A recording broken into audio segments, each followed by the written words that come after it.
Guys দেখো, আমি এসেছিলাম ভাইরাল ওই যে ওটা বানানোর জন্য, বোতল দিয়ে সবাই বানায়, দেখাচ্ছি তোমাদের কতগুলো বোতল আমি পুরো চান করে উঠছি।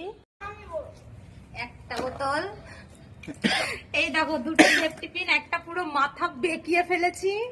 এটা আমার এমন করতে করতে বড় মোটা বোতলটা ছিল ওটাতে, তারপরে এই যেটা লাস্টে গিয়ে এই যে এটা দিয়ে সাকসেস হয়েছি। এই যে মানে মা মেয়ে দুজনে ভিজে গেছি, দেখো এটাও মানে আমার সাথে ভিজে গেছে, দেখো কি অবস্থা। মনে থাকবে ঠান্ডা জ্বর না আসুক।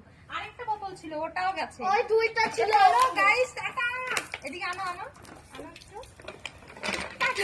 আর পড়বে না, টাটা গাইস, টাটা। তোমরা যদি ট্রাই করো তো আমি বলছি এই সাইড গুলো শুধু ফুটা করবে, সেফটি পিন দিয়ে শুধু এইটুকু মানে এইটুকুই শুধু ফুটো করবে, ঠিক আছে? এই সাইডে আমি যেটা একটা বোতল নষ্ট করে ফেলেছি, এদিক দিয়ে করে ফেলেছিলাম, বুঝতে পারিনি প্রথমে তো।